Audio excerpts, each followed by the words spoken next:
Hello and welcome. I'm Melinda Crane in Berlin for Deutsche Welle. And François Picard in Paris for France 24. Don't believe everything you see on television or read online, especially in these times of confinement.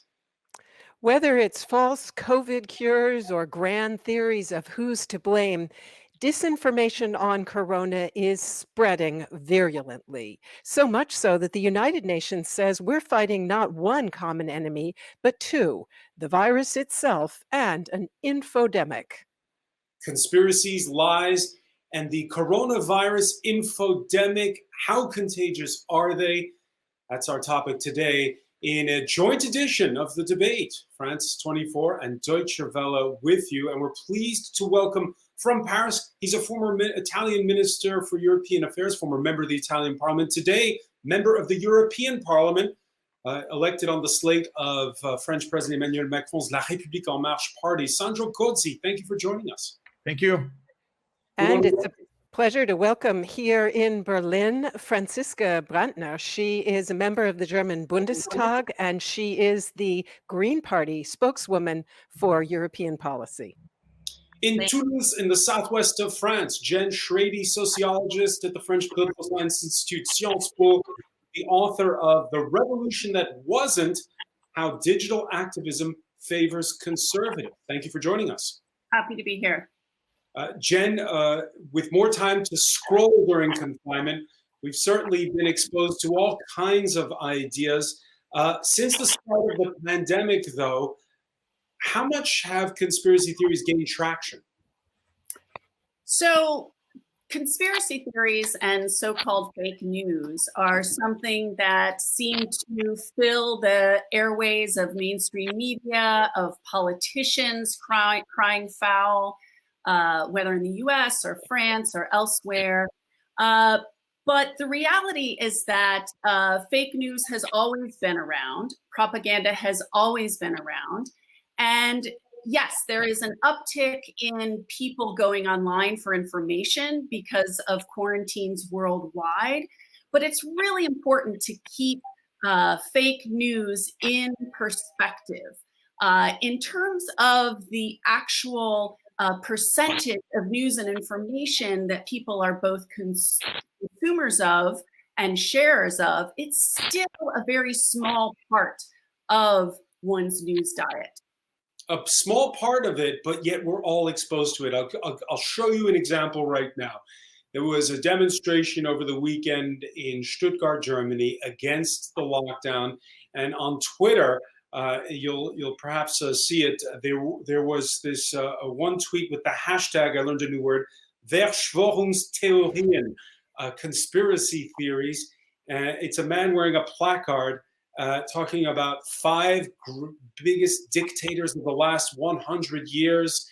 Angela Merkel is on there, the head of the CSU party.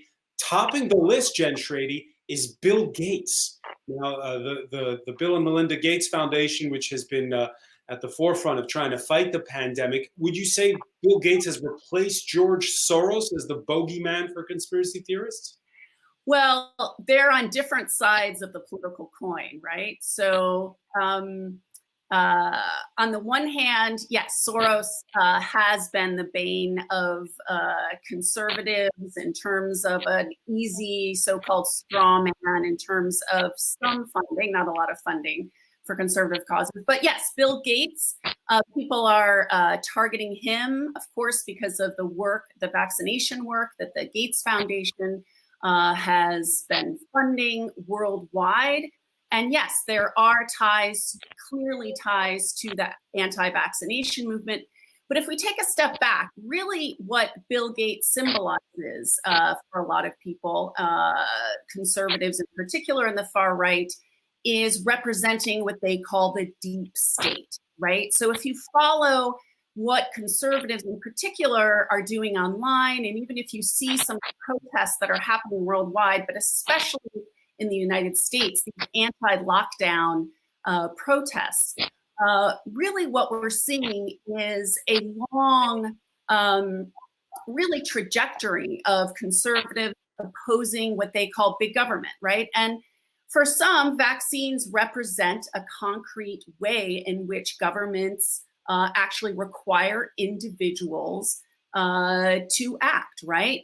Getting vaccines, or in this case, why this is so much more extreme is the public health measures that people like Bill Gates symbolize are forcing and improving public health by requiring confinement. We're seeing some of those lockdown protests here in Germany, in fact, in several different German cities over this past weekend. Now, Franziska Brantner, polls show that the overwhelming majority of Germans, in fact, support the measures that have been taken by the German federal government on COVID.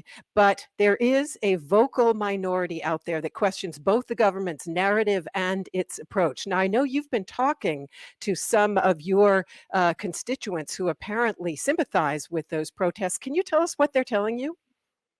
Yeah, I was in the beginning quite shocked when I got emails from people or like friends close to me who were, saying that they will intend to go to that demonstration. And I really wanted to find out why. And my impression was that many of them didn't know who was really behind those demonstrations, who was going to be in those demonstrations together with them, like racists, neo-Nazis, etc. So there was not a lot of awareness about who is behind it, who will be there, what are the conspiracy theories that are, spread in these frameworks.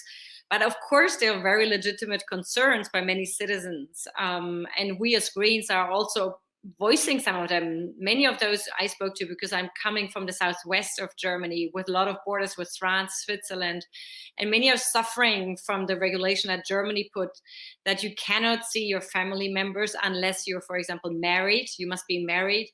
But usually we have a much broader definition of family in Germany now, which is, broader than if you have been for 20 years with somebody, you're still not allowed to see that person because you must be married. So there are people who are in their 60s, 70s who say, where's this country going to? Why are we back to such a narrow definition of family? I don't understand this. And I'm trying to tell them, like, it's right to protest, but please watch out who you're protesting with. And as you say, there have been concerns that these normal citizens with normal concerns could wind up being instrumentalized, for example, by the far right or by anti-vaccine activists. What do these two groups, the anti-vaccine activists and the right wing, have in common? And do you think that these protests show that the right wing, which was marginalized in the beginning of the corona crisis, may be about to make a big comeback? Yeah, we're trying to look more into who is bringing these groups together, how does it really work? So we're still not completely, we don't have all the knowledge we need, but we're really searching into it. What we know so far is that, of course, what combines these two groups is that they are skeptical of science, that they don't trust scientific knowledge. These are the same people who also deny climate change. So this more general approach to, how do we do evidence-based politics, which is not accepted by far-right people. They do ignore, deny the climate change, etc. So there are some approaches that they have together. And we also have evidence that actors like Russia Today do bring two groups together and help to mobilize for those causes in very different sectors of society. And we're trying to look more deeply into that, who is catalyzing it, which groups are activated. We are quite sure that there must be some help to get these groups together. Sandro Gozi, let me ask you on this. In your native Italy, the previous coalition government, you had the Five Star Movement, where there are a lot of anti-vaxxers, and you had the far right. If the COVID-19 pandemic lasts, could that be sort of the shape of things to come in Italy? Well, I mean, it is certainly, if I may say, one positive effect so far of the coronavirus crisis in Italy is that it has made disappear the anti-vaccine. I mean, we don't find them anymore. I mean, they were represented in parliament by the Five Star Movement, they started to be very silent. This, I would say that it is a positive effect. Now, it is clear that the coronavirus still has shown one fundamental feature, not only of extreme right, but I would say of extreme populism, because in Italy we got a deadly cocktail of extreme right and Five Stars movement, a strong mistrust of experts, of science, of politics based on evidence. And certainly this has been one of the features also for the mistrust on the social networks during the crisis. I want to pick up on something Franziska Brantner said. These homespun conspiracy theories sort of fueled and egged on by outside forces that she is looking into.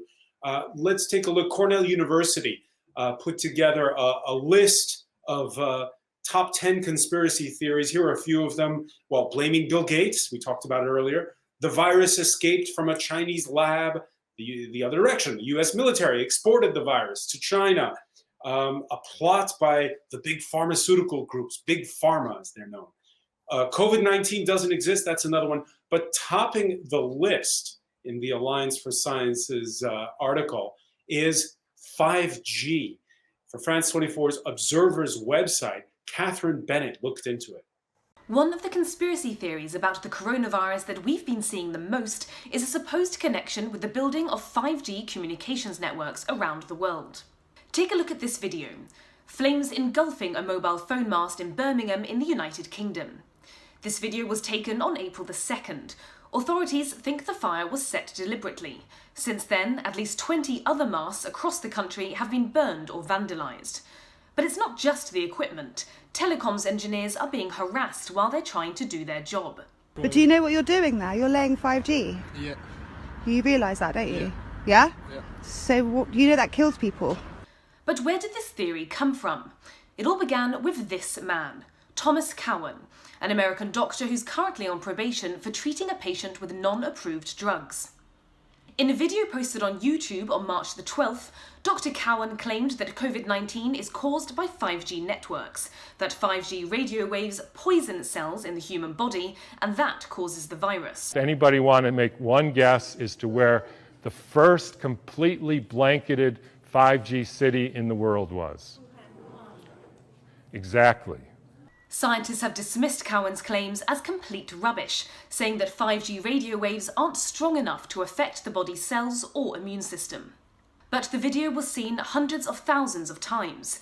YouTube took it down, but people are still sharing copies online and coming up with their own evidence.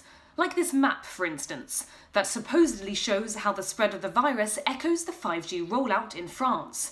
Except that France doesn't even have 5G yet. The map shown in this tweet actually represents the rollout of fibre optic in the country.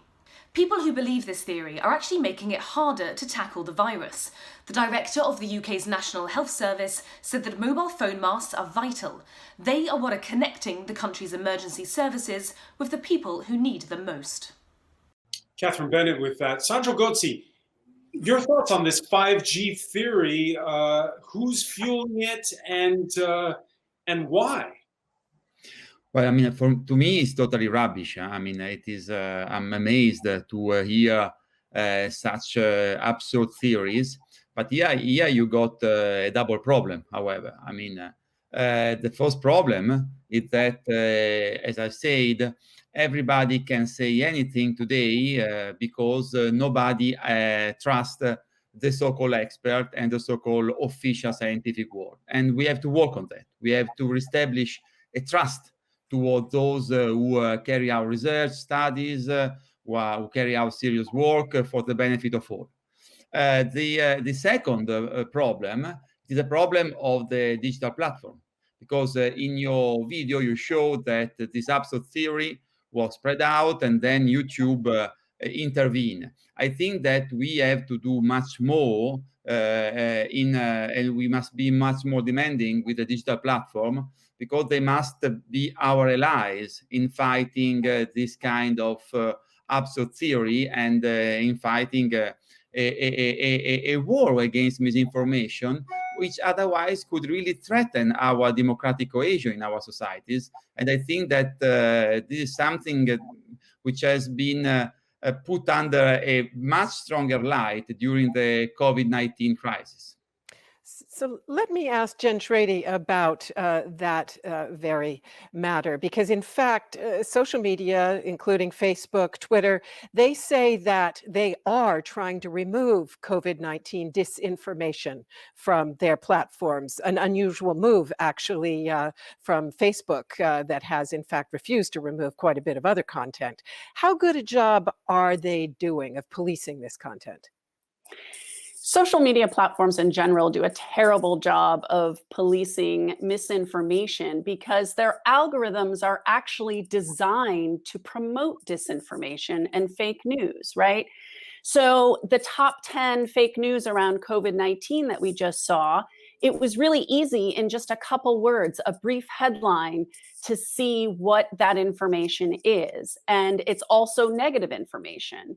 And that type of simplistic, hyperbole, dramatic, sensational information is really what social media and its algorithms promote, right? So if we rely on, yes, a small group of content moderators or an algorithm that may draw a few keywords in and eliminate them, yes, that can happen, but that's just tinkering with the margins. It doesn't address the fundamental problem of these social media platforms, which is that they're designed for very basic, simplistic, and in many cases, false information. So a quick follow-up in regard to ourselves, to the mainstream media. As I mentioned to Franziska Brantner, in fact, polls show that the vast majority of Germans are absolutely confident in the government approach. We in the media report quite a bit about the protesters who are not satisfied. Do we, in a way, give the conspiracy theorists and purveyors of misinformation too much of a platform? In many ways, I think that right now what we're seeing, right, if the media or researchers are looking at what's happening with protesters, right, it's the anti-quarantine protesters who are in the streets, right? That's just a given. And about your question of how many people they represent, I think it's a mistake. This may vary country by country, but it is a mistake to underestimate the entire conservative ecosystem that these protests represent, right? So if you look at far-right officials that have been elected worldwide over the past 4 years, including the Brexit vote, right? Whether we're talking about Trump in the US or Bolsonaro in Brazil, social media, yes, was a part of what was going on.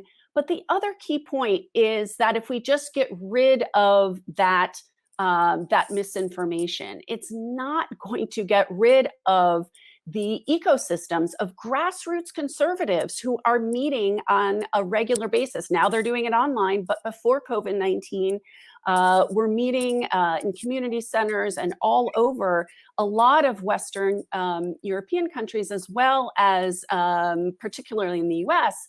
But I think if we imagine that this is just a COVID-19 issue, or it's just an information or science issue, that we're really missing it. And one more point, it's more than just the money, it's more than just Russian disinformation, that what we've seen throughout history is that authoritarianism brought on by fascism or right-wing movements often happen not because a leader comes in and fills a vacuum, but because there is a lot of strong civil society really supporting that, and we can't overlook that support. So I know that Franziska wanted to say something to the same question. If you would, Franziska, it'd be great if you could be brief because we do want to get on to one or two other topics. But also just a very quick question on Facebook. It has now announced a new supervisory board that supposedly is going to help it do a better job of content moderation. What do you think? Is it going to work? No, we need much more legal frameworks for Facebook and Co. We also need to split Facebook from WhatsApp, from Twitter. It's all one data monopoly. That's not acceptable. So we need much more legal state action to get that really huge problem for our democracy under control. And to the question, do you report too much? I think there are a lot of worries out there about the current situation. I don't know anybody who's not asking themselves big life questions. So it's understandable. And none of us has all the knowledge. We're still getting into more data. So I think, we should not underestimate how many people have doubts. And I think we need to have reporting that shows who is really demonstrating and who is behind it. So it's not enough to say there are 10,000 people in the street, but your job is also to show who is behind it, how many racists were there, how many, signs did you have that are forbidden in Germany. And yes, overall, probably the biggest majority in Germany is looking for some vaccine and is hoping that they can get one, and only minorities afraid of it. But still, it's important to report on that phenomenon. But Franziska Brantner, I'm haunted by something Jen Schradie said earlier, which is that these platforms that we all use are catered to simplistic messages. It's what they're built for. So what do you do? No, we also all up to come up with easy answers that are understandable to have a clear communication. So I'm not against saying, it's something must be complicated and only then is it true. But what we have to avoid is that we have, really fake news, that we have racist, that we have misogynist. That's what we have to control. And that's where Facebook is not going far enough and not doing its job. And that's why we need more legal constraints on Facebook and Co. And as I said, we need to split it up, that data monopoly. It's not acceptable. What do you think, Sandro Gozi? Would you agree? Do we need to actually break up Facebook? Well, we certainly need a new approach at least EU level, because it is clear that this is a situation of global oligopoly, which has also raised fundamental issues on data and on data protection. And there I agree with Franziska Brantner. We have also to promote authoritative sources on the social network, which is not being done in a simple way, but authoritative sources, and not so much rubbish as we have seen in the video before. We have to demote content that is fact-checked as false or misleading, and we have to be very effective in doing this. And we have to take down illegal content or content that could provoke a physical or a moral harm. Now, all this today, it is not being done enough. And this is why I think that also in the light of COVID-19 crisis, but certainly not only because of the COVID-19 crisis, we have to promote at least at EU level a new regulatory approach and a new regulation, especially for this social platform, both on seeing the issue of data storages and the active role in fighting against fake news and misinformation. So given the limitations of what social media can or are willing to do on their own, let's talk a little bit about what we can and should expect from political leaders. The French government put up a COVID-19 detox website that was aimed at exposing disinformation on the coronavirus, but it quickly found itself compelled to take this website down. So let me ask you this, Sandro Gozi. The French Journalists Association said that the website overstepped the government's authority and violated the principle of freedom of opinion. Would you agree with that? I think it is a too harsh criticism. I think it was excessive. And I think that in this historical moment, in this political phase, we have to find new means of fighting propaganda on the social network. And the media also have a role. The media certainly it is a constitutional freedom, also, of course, protected in France, the freedom of expression. But I would say that we have also another right as citizens in France and elsewhere, the right to be properly informed, the right not to be a constant victim of propaganda. So I think that if the French media were so worried about the website of the French government, well, I mean, I think that should also do something more to ensure a real freedom of information. And to ensure freedom of information is pooling forces to fight misinformation. It, unfortunately, and not only in France, let me say that it is happening a little bit the opposite. It is not the good traditional media who are managing to influence in a positive way the way information is run or is denied in the social network, in the social media. Unfortunately, the opposite is the other way around. Unfortunately, all the traditional newspaper, for example, they are more and more looking for sensational news, more and more looking for conspiracy theories as well, in somehow, because they have to run after the success. Can you give us an example, Sandro Gozi? Yeah. Give us an example of that.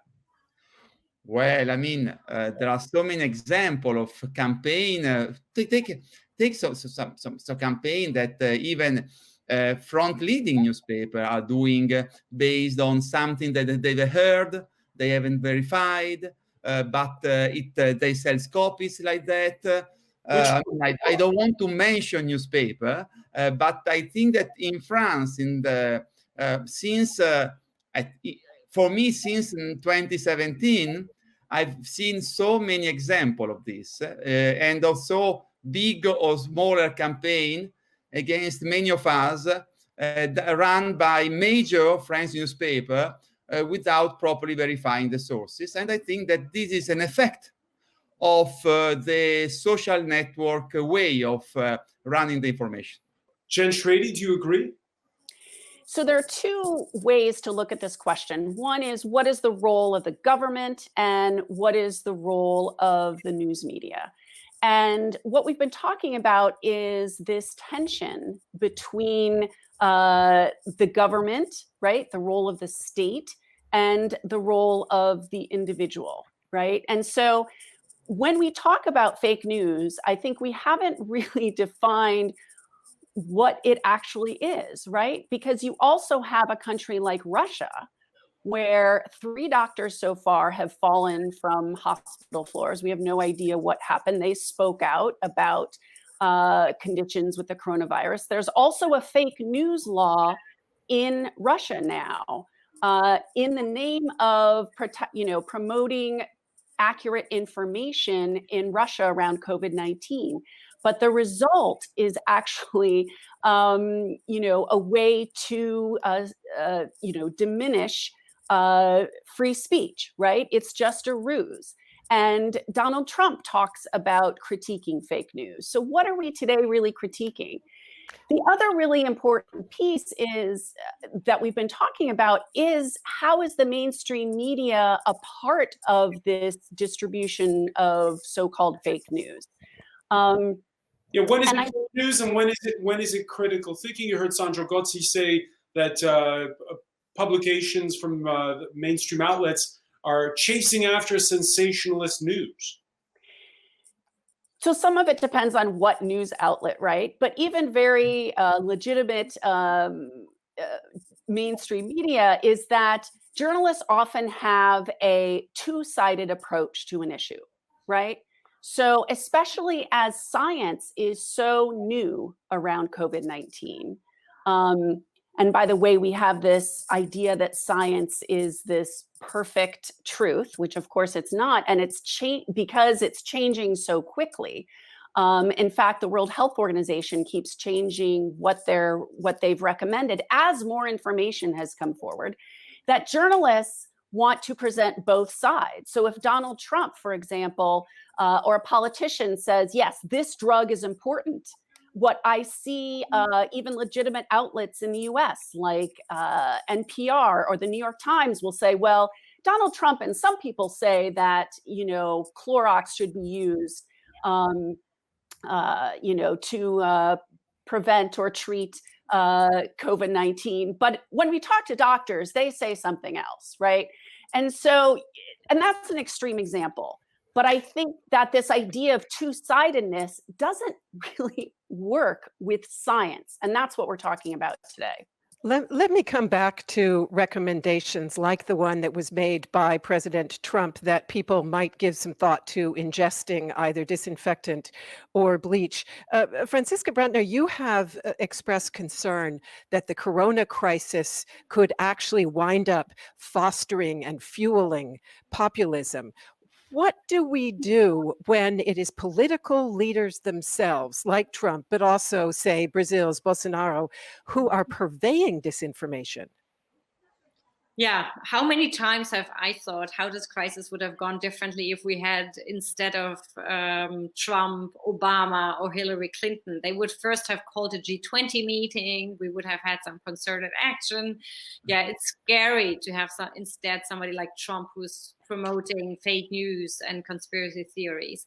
For me as a European, it just shows that we have to take up a lot of duties that otherwise the US would have undertaken in such a crisis. So for me, I can't do much about the US. It's scary.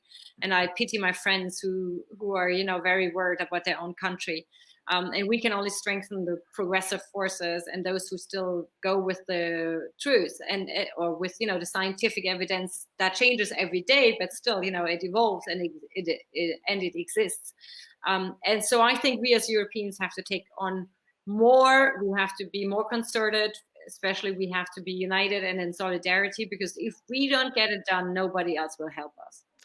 And Jen Schradie, maybe also to you the question of top-down disinformation like that which has been purveyed by President Trump. Isn't part of the difficulty that it's very difficult to contradict or deny false information like the bleach claim without immediately falling into the trap of polarization, essentially being stamped by Trump supporters as yourself part of the conspiracy? Absolutely, the role of ideology is crucial here. In many ways, it doesn't matter what type of information is put out when you look at factors like ideology. So for those of us who study this question around fake news, there are a variety of factors that make a difference.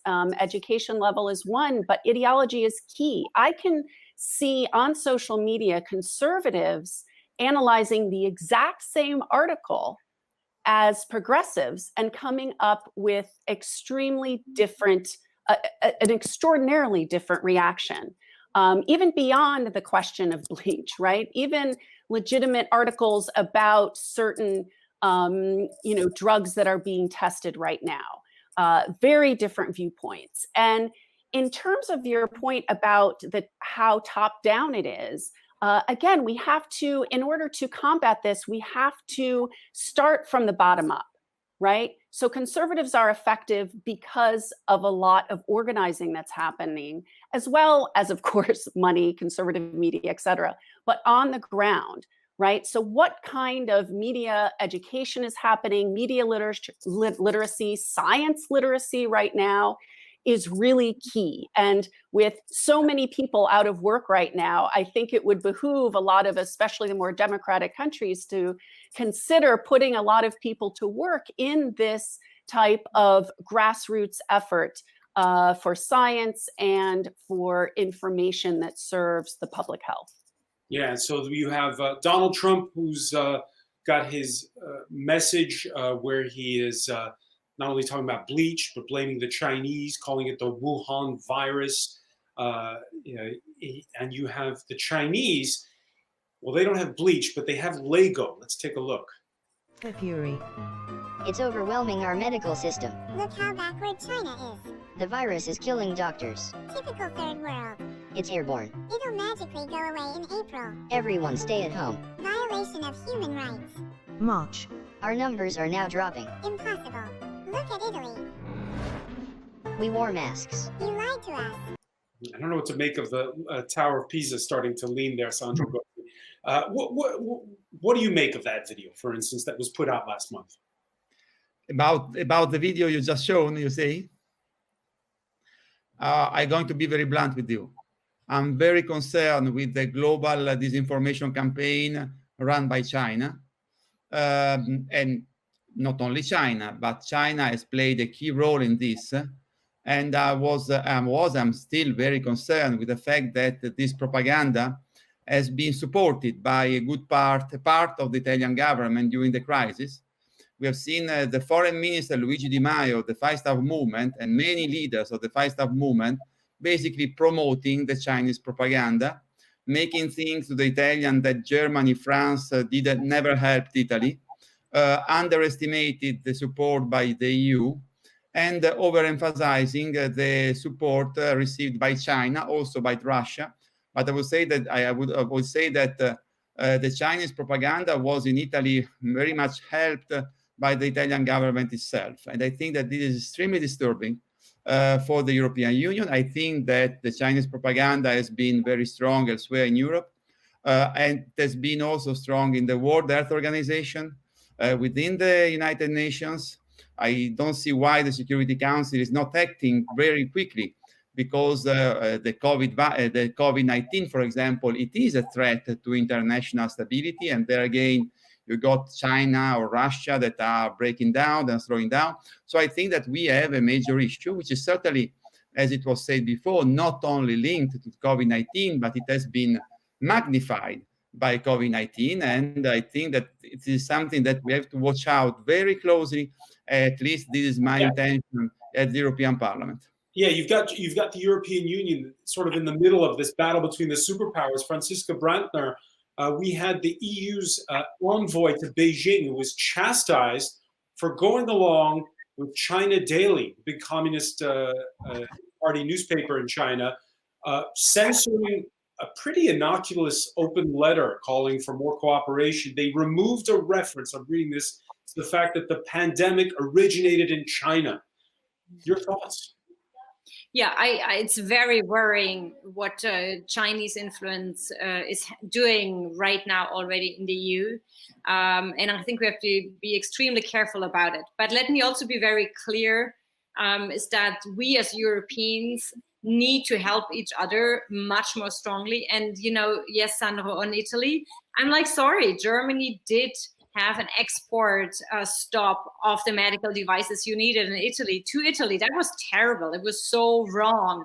And yes, the Chinese did have a better PR campaign around it, but still, we didn't do our job. And if now we don't invest enough in Italy and we will not save the Italian companies, yes, the Chinese investors will come and buy them up. If we are that stupid to allow that, it's our own mistake. Let's not charge the Chinese for it. Let's make sure we do the job we have to do. So we're just about at the end of our show, but Jen Schradie, if you would very briefly, please, will we see the infodemic peter out of its own accord as societies start to move out of lockdown and back into some semblance of normal life? So I think there is not going to be a big change in the problem with fake news and disinformation until some of these broader political and social class issues are really addressed. And that's something that we're doing at the Observatoire Sociologique du Changement at Sciences Po. We're studying these. So my advice is to pay attention to people on the ground and also pay attention to scientists and social scientists who are studying it, so that policymakers can enact policies that actually make sense and are not at the bidding of Silicon Valley. So even if we see the pandemic wane, the infodemic may well stay with us. Thank you very much to all of our guests for joining us for this special edition of the debate with Deutsche Welle and France 24. Bye for now.